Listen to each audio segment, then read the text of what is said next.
Welcome to the Austin Method, where we help you develop the skills of square dancing. This segment is called Behind the Scenes. This is where we share things with you other than the skills we're already sharing in the Austin Method. So here's the deal. Dancing at your local club can be a lot of fun. You get to see your friends every week. You get to help develop a caller. Local callers need practice and they need dancers. And so dancing at your local club can be a lot of fun. Local clubs tend to be more social, have social events, have themed dance nights, food and that kind of thing. So dancing at your local club can be a lot of fun. But there's always a but, isn't there? They're not necessarily the best for the development of your skills as a square dancer. Dancing to the same caller over and over again, you can only go so far with your dancing. Now, some callers are particularly good. If you happen to have a particularly good one and your club is set up to do workshopping occasionally and keep the dancers moving developmentally, it can be really good. Most local clubs aren't that way. So there are other opportunities for you to develop your skills as a square dancer, and let's collectively call them events. There are festivals, there are weekend dances, there are campgrounds, there's snowbird dancing. So by campgrounds, I mean that there are literally RV campgrounds, and of course they have cabins and that kind of thing, but there are campgrounds around the country that actually have square dance halls on premise or community centers that they use for square dancing. The snowbirds, if you happen to live in Texas, Florida, Arizona, places where the snowbirds go, they actually have square dancing during the day, during the week at their facilities, which are, of course, often RV parks and that kind of thing. But these are great opportunities because those tend to be or have workshops in them where you're expected to develop your skills, where you'll be shown all position dance or dance by definition, where things will be explored. A call will be explored in different formations and different arrangements, and can be very, very instructive and help you expand your knowledge of the calls and their use. Often there are weekends that happen in different places where a caller will come in for the weekend, and sometimes they're called festivals, sometimes they're just called a weekend, but they are events.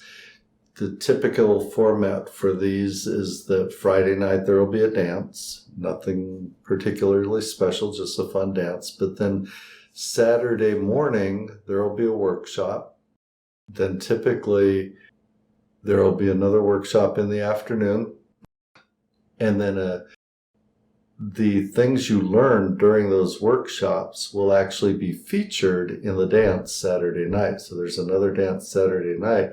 And anybody that doesn't attend those workshops is at a disadvantage because that expanded use of those calls might be done. Luckily, most people attend, and there's enough of a ratio of people that know it to those that don't to get them through it. But that's typically how one of those weekends go. Some of the nice things about doing the weekends is that you build these regional friendships. So you find like-minded people that are trying to build their skills in square dancing. They tend to be the better dancers because that's who goes to these weekends, is people who are looking to improve their skills.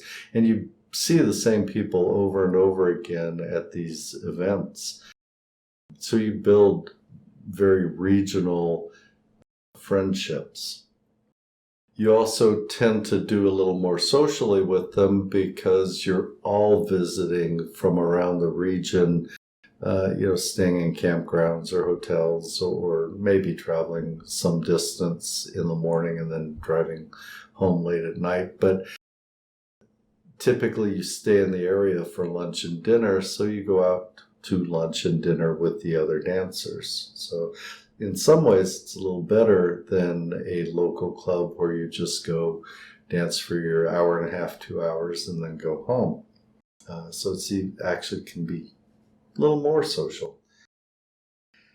There are some other venues that have mixed results in terms of whether they're going to improve your actual square dancing. There are cruises and trips and festivals that don't feature workshopping. So it helps to talk to somebody that's been to whatever event you're looking to go to before, and they'll tell you what to expect, whether it's a great learning experience or a great social experience or a great cruise, that kind of thing. One of the things to keep an eye on is the national callers will develop a circuit where they come by the same time every year, maybe twice a year. They come through your area and they have the same weekend every June and every January, or every March and every September they come through. And if you have a caller that you like particularly well, you want to keep track of their schedule and keep an eye on the flyers. Quick mention on the flyers: most square dances have a flyer table, and you should check out the flyers on the table. Most people keep a whole pile of flyers of upcoming dances. We do, on our refrigerator, and we keep them in date order so we can see what's coming up, and the ones that have come and gone we eliminate. But keep an eye on the flyers, check out the flyer table for events in your area, talk to other dancers about what they're doing on the weekends and for event-based dances. A lot of opportunity to expand your skills and meet some people and have a good time. Make sure to like and comment before you go. This is the way YouTube tells other people that you found this material engaging one way or the other. Comments are always appreciated. Likes and shares, of course, are much appreciated. And remember, however well-informed and carefully considered they may be, the opinions expressed here are solely my opinions and don't necessarily reflect the opinions of others involved in this production. Thank you for visiting the Austin Method. We hope to see you on the dance floor soon.